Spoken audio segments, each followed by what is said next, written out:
Kraft presents The Great Gildersleeve. The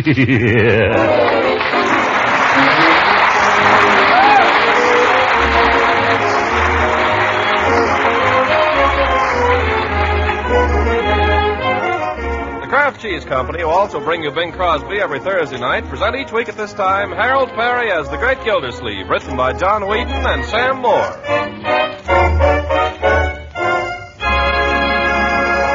We'll hear from the Great Gildersleeve in just a moment. But first, with food shoppers everywhere thinking in terms of ration stamps as well as money, let me suggest a way to economize with both. Yes, and supply mealtime variety that'll really make your family sit up and take notice. Here's the secret.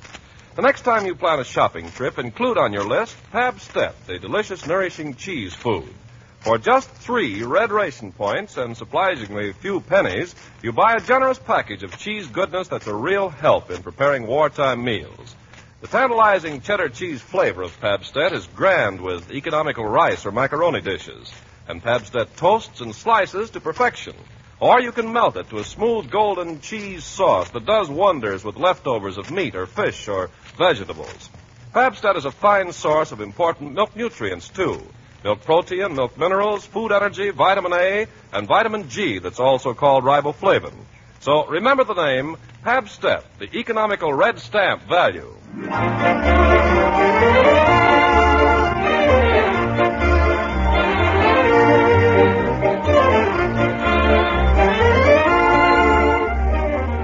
In the diary of Throckmorton P. Gildersleeve, a monumental work as yet unpublished, we find in the Spencerian hand of the great man himself this entry.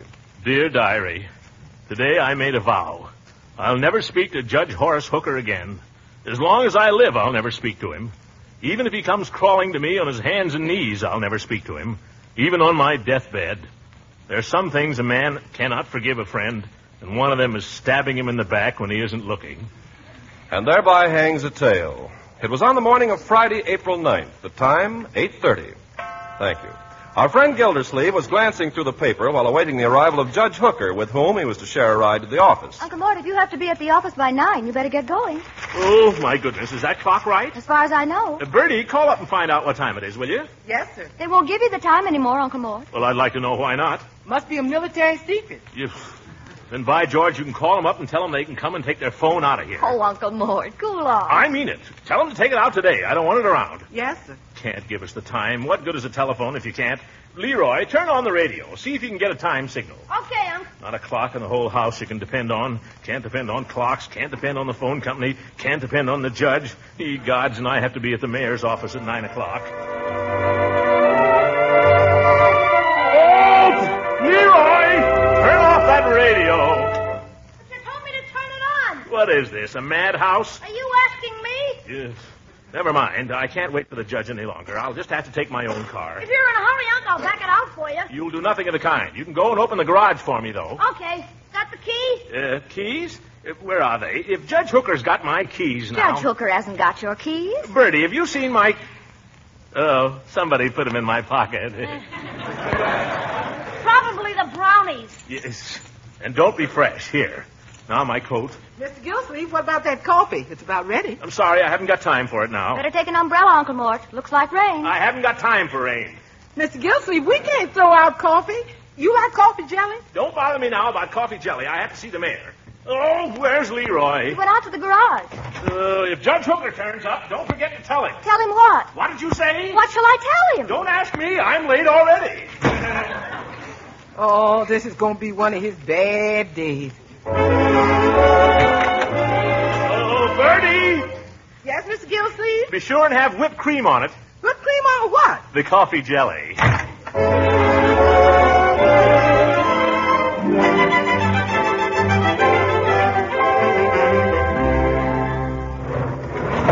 You want me to start the car, Uncle? I'll warm it up for you. No. I thought you were in a hurry. I am in a hurry. Now, don't keep asking me that. I don't want you fooling around with the car. You'll wreck it.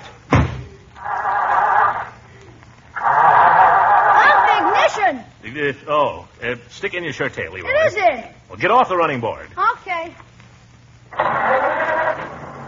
Give it a little choke, Doc. Out of the way, Leroy. This is Friday, young man. Don't forget the ash cans. I can't hear you. I said don't forget the ash cans. Oh, watch out. What?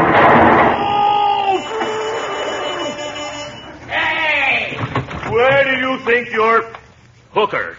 Gildersleeve. This is a fine time to show up. What's the idea of backing into me? Who backed into you? It's a wonder some people wouldn't look where they're going. Well, I had the right of way. I was coming... It's my driveway, isn't it? Well, it's not your street. Unc, you all right? I'm all right, but look at that rear fender. Yeah, look at my bumper. How'd I know you were coming out of there? Are you deaf? I blew my horn. Yeah, after you crashed into me. Leroy, didn't I blow my horn? You saw it happen. Yes, you saw it happen, Leroy. He backed into me, didn't he? Backed into him. He was going a good 40 miles an hour in a residential district with children all around and inadequate brakes. You saw it, didn't you, Leroy? Sorry, I didn't see a thing. Leroy! Honest, I was tying my shoes. Your shoes are untied right now, both of them. Yeah, that's funny. Yes. Oh, my land, what happened, Judge? You all right? Is he all right? What about me? I had a narrow escape, Bertie, but fate spared me this time. By the way, you witnessed the crime, didn't you? Crime. Well, all I know is I was looking out the kitchen window. Good. Now tell me if this isn't the way it happened. I was coming down the street, well over to the right, looking in both directions and going not over 8 or 9 miles an hour, when this wild man came charging out. Bertie, don't you get mixed up in this. You go into the house. Yes, sir. You can't do that, Gildersleeve. She's my witness. Well, she's my cook. By golly, if I have to, I'll subpoena her. Oh, you hear that, Bertie? He's going to subpoena you. That's all, brother. This is getting too hot here for me. Gildersleeve, I charge you with intimidating a witness. You intimidated her, you and your subpoenas. You go racing around town in that juggernaut of yours, that death car, that Rio. Just a minute, Gildersleeve. What's your license number, Hooker? You can read, can't you? It's right there on the plate. Write it down, Leroy, before he gets away. By George, I'll see my lawyer about this. Go right ahead. I'm your lawyer. And I can tell you haven't got a leg to stand on. No? Well, I haven't got a lawyer either. I just fired him.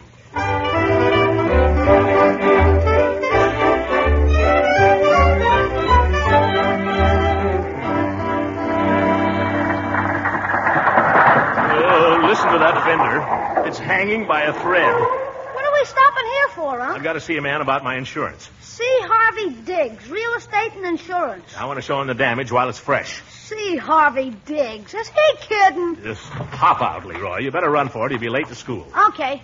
So long, Unc. Goodbye, and watch out for cars. You never know what maniac will be driving these days.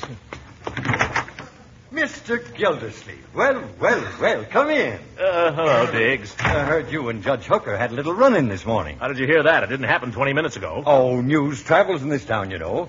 Glad there wasn't any damage. No damage. You ought to see my automobile. Whole rear fender smashed to a pulp. Well, these little things will happen. That's why we have insurance companies. Sit down. I can't. I've got to see the mayor, Diggs. Say, you know that policy you sold me? On your automobile, wasn't it? Yeah, that's right. Well, I have... You know, I've always been sorry I couldn't interest you in that little life insurance plan I drew up for you. Life insurance? I'd like to see you have that protection, Gildersleeve. Right now, I'm interested in the automobile. I know, it's only human. We keep putting it off. But it's something we all have to face sooner or later. Now, only the other day I had a man come to me. He happened to be a very important executive here in town. You'd know him at once if I were to tell you his name. I'd been after that man for 5 years. And only the other day he said to me, Diggs, he said, I don't know how to thank you for what you've done for me. Good. I'm glad he's taken care of. Now let's talk about me.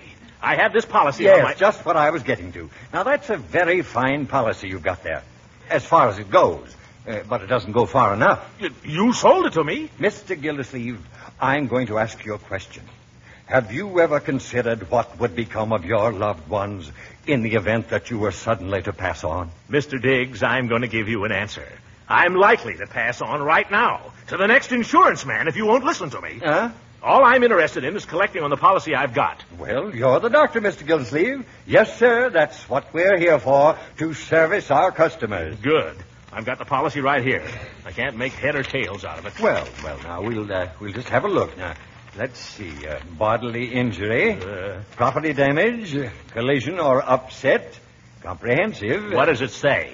Mr. Gildersleeve, that's a very fine piece of protection you've got there. My advice to you would be to hold on to it. What do you mean? Providential Mutual Fire and Loss, that's one of the biggest insurance companies in the state of Rhode Island. And Rhode Island is one of the smallest states in the Union. Well, we can't always judge by size, you know. The Providential Mutual has been serving the public now for 48 years. I had the pleasure of visiting the home office back there in 1923. In fact, I had the pleasure of dining with one of the vice presidents. Oh, he has a lovely home there, just outside of Providence. Well, I'm glad he's living well. You didn't happen to ask him about that busted rear fender on my automobile. Fender? Yes, I had a little accident this morning, remember? I ran into Judge Hooker. Hooker ran into me. Smashed my fender. I'd like to collect. Mr. Gildersleeve, that's one thing I'll say for the Providential Mutual. They settle promptly. Good. No argument, no waiting around. They pay up. Great. However, the type of policy you have here doesn't happen to cover this particular type of accident. What? Now, don't misunderstand me. It's a very fine policy and has some very fine features. But for this kind of coverage, I'd suggest a different type of policy. Now, if Diggs, tell me something. Do you carry insurance? Why, of course. I wouldn't be without it. Well, I hope it covers a punch in the nose.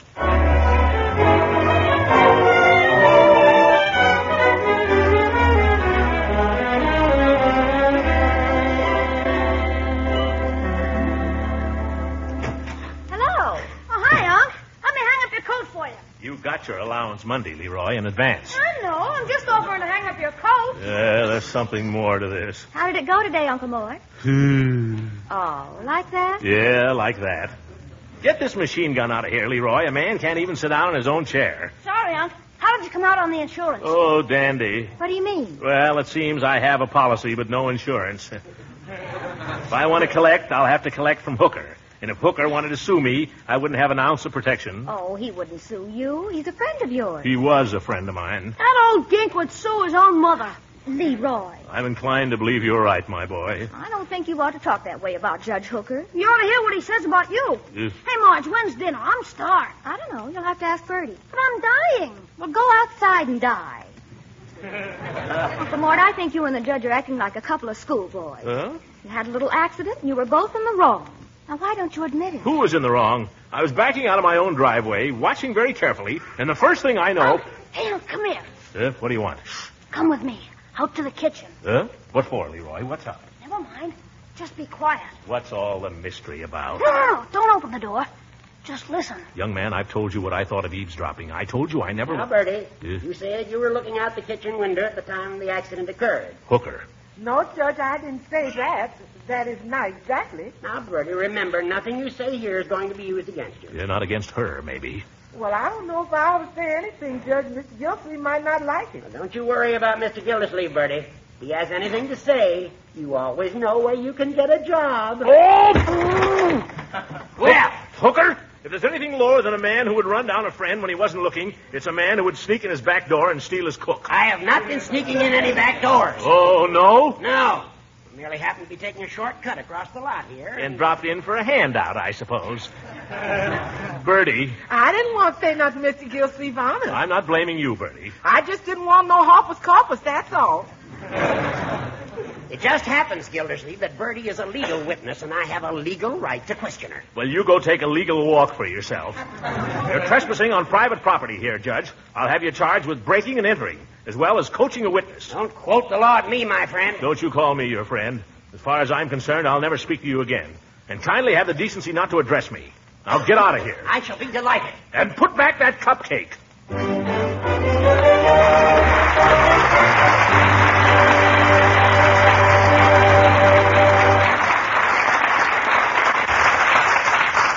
The Great Gildersleeve will be with us again in a few seconds. Meanwhile, here's a tip for homemakers. The way to spend red ration stamps to best advantage is to plan family meals several days in advance, using a list of point values as your guide. That way you can make sure that meals are good tasting and well balanced and provide the variety your family likes. And as you plan, be sure to include quality foods like Pabstet, the delicious cheese food that's good in such a wide variety of ways. You'll find that Pabstet is a grand help for your wartime budget because it costs only a few cents and just 3 red ration points per package. And whether you melt or toast or slice it, the whole family will go for its grand cheddar cheese flavor. What's more, Pabstet's a fine source of important milk nutrients and is highly digestible. Now, your dealer may not have Pabstet the very first time you try to buy it because so much cheese and other dairy foods are going to war. But everything is being done to keep dealers supplied. So ask for Pabstet, Pabst-ETT, Pabstet, the delicious, nourishing cheese food.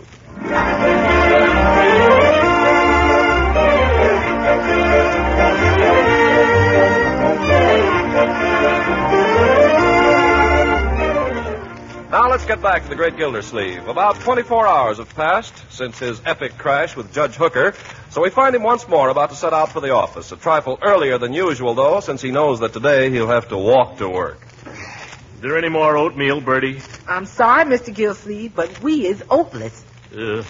Some more toast then, I guess. Or are we breadless? No, sir, not quite. Leroy, Yeah, Unc? finish your oatmeal. Oh, gee, you're hungry, so I gotta eat. I'm not hungry. I simply wish to store up energy. Well, gosh, I don't have to walk to the city hall. That will do, young man. Answer that, please, and stick your shirt tail in. Okay. Yoo-hoo, Throckmorton. It's your girl, Unc.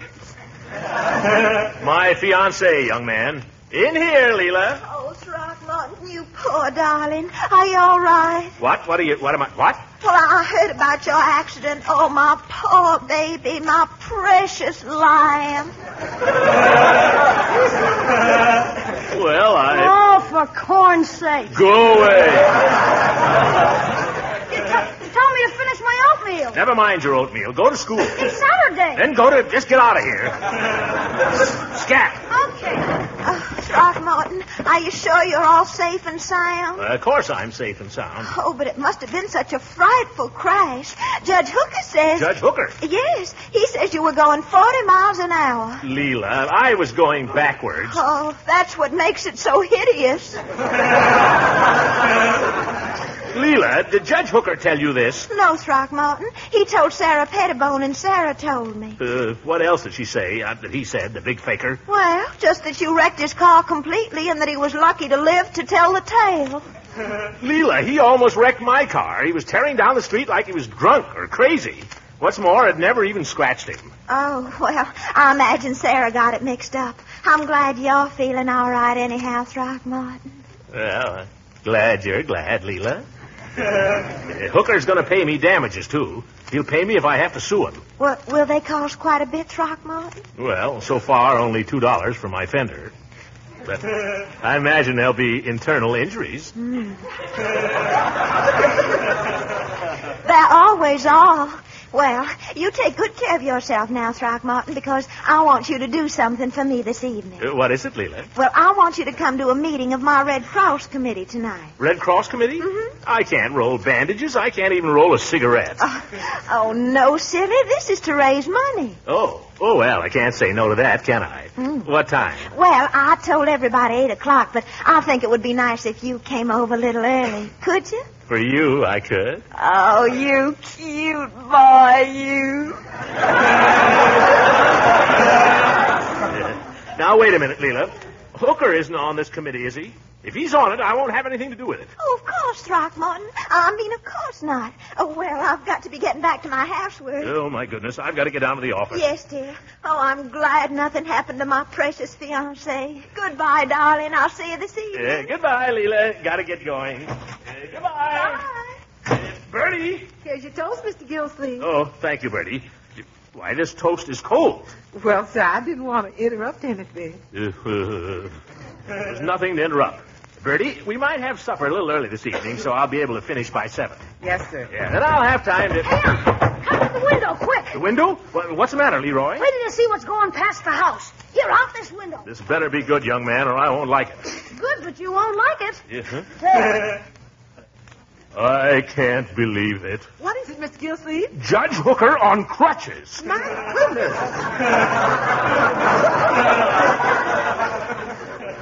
What's the matter with him? He didn't have no crutches last night. Of course not. He's just faking. Well, gosh, Unc, if he isn't hurt, what's the idea of the crutches? Oh, he wants to impress his lawyer. He wants to impress everybody. Well, if that's his game, I can do better than that. How? What you gonna do, Unc? I'm going down to Peavy's drugstore and get me a wheelchair.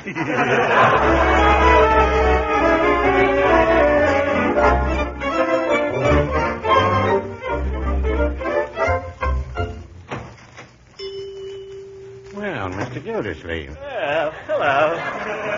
Hello, Peavy. You weren't in yesterday. Yes, I've been pretty busy. Lawsuits and whatnot. Say, Peavy, you rent crutches, don't you? Yes, I do maintain a pair of crutches here. That's what I thought. Well, More as a service to my customers than anything else. Not much profit in it. I suppose not. Well, Most of the time, they just lie there in the back room eating up the overhead. Well, what I wanted to know... Every time I go to make up a prescription, I fall over them. Very annoying.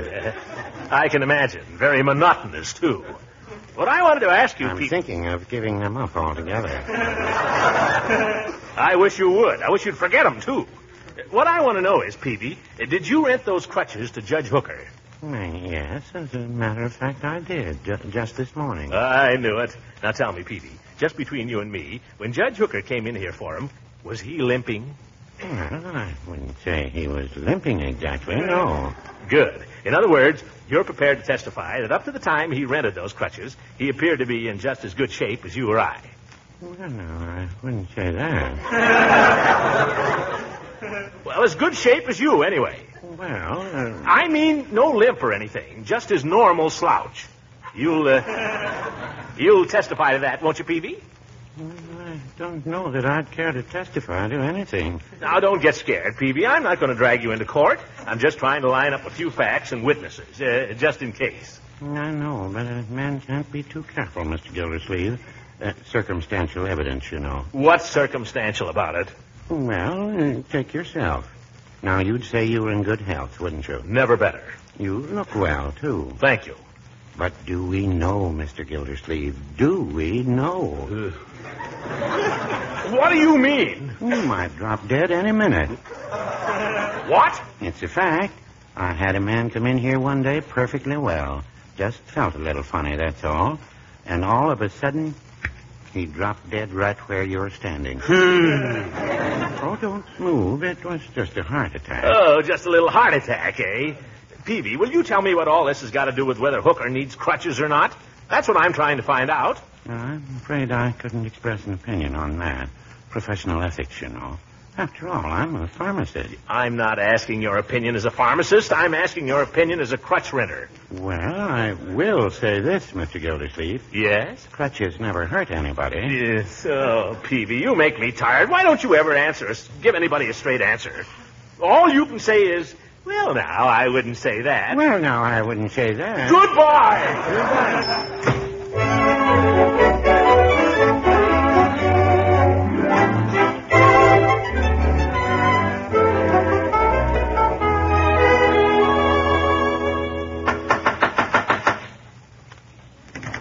Well, hello, Throckmorton.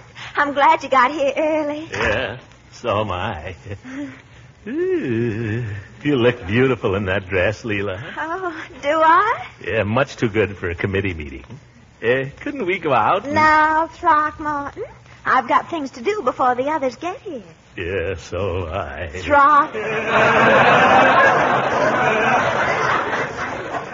Throckmorton. Well, please, Leela. Just one little kiss for the Red Cross. Well, just one. What's that? You told me the others weren't coming till 8 o'clock. I thought I'd have a chance to... Well, I thought I'd have it... Who the devil is it anyway?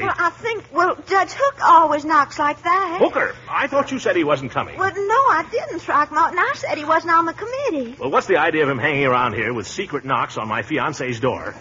By George, if I lay my hands on him... Throckmorton, please, go in the dining room and wait. I'll think of some excuse to send him home. Well, all right. But make it quick, Leela. I'm liable to lose my temper. Hush. You can listen to everything I say. I will anyway. Why, Horace Hooker, what a surprise to see you. Come right in, won't you? Thank you, Leela.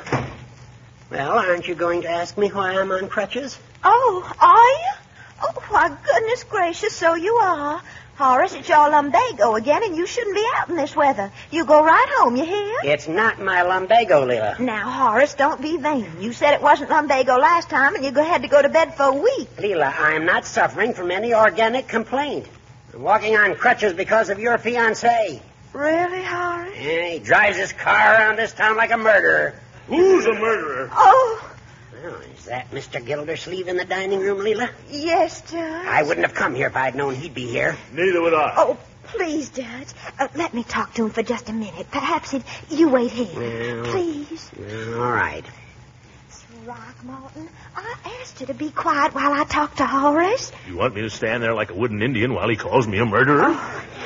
Now, honey, he didn't call you a murderer exactly. He was just telling me about his injury. His injury? There's nothing the matter with him. Throckmorton, he's on crutches and it's your fault. He doesn't need those crutches. But if you don't quit calling me a murderer, he will. Leela, I didn't know you allowed criminals in your house. Who's calling people criminals? I've been doing it for 20 years and I've never missed yet. Leela, I swore yesterday I'd never speak to that old goat again. But Throckmorton... I'll never speak to that fat windbag. Horace, please.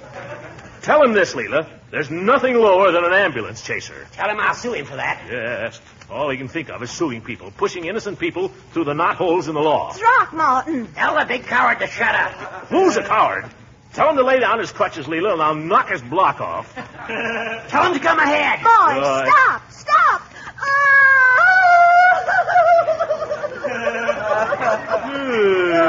Oh, Leela, what's the matter? What is it, Leela? Y'all gonna spoil my whole committee meeting. Now look what you did, Hooker. Me? I'm sorry, Leela. I'm sorry, too, Leela. I don't believe you, either one of you. Leela, I've been a bad boy. I have too, Leela. Oh, you've both been awful. Now you've got to promise me you won't fight any more. Well... Oh, I knew you weren't sorry. Well, I won't fight any more. No, neither will I, Leela. We won't fight any more, Leela. Honestly? On my honor as a judge. On my honor as a gentleman. That's not the way I like to hear you boys talk. Now shake hands. That's fine. Now you stay friends. I've got to get a clean handkerchief.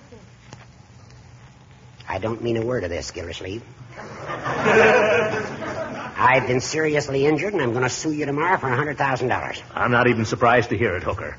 But I'll tell you right now, I'll fight you all the way up to the Supreme Court, and if I lose there, I won't pay. Oh, is that so? Yes.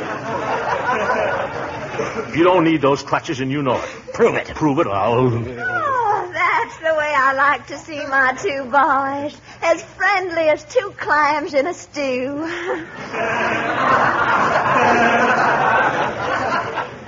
Well, what were y'all talking about? Post-war planning. Oh, that's awfully interesting. Why don't we all sit down for a minute? Sit down, all right. Thank you. I think post-war planning is just as important as rationing, don't you? I do indeed. In fact, I was... I'll go, Leela. No, let me go. Don't forget, Gildersleeve. None but the quick deserve the fair. Oh, is that so, Judge? What are you laughing at? At you old goat. You forgot your crutches.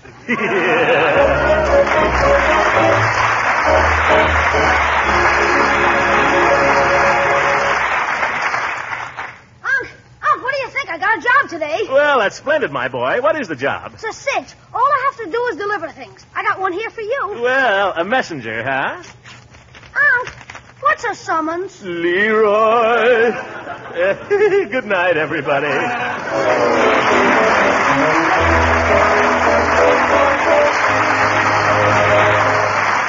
Music on this program was under the direction of Claude Sweeten. This is Ken Carpenter speaking for the Kraft Cheese Company and inviting you to listen in again next week for the further adventures of the Great Gildersleeve.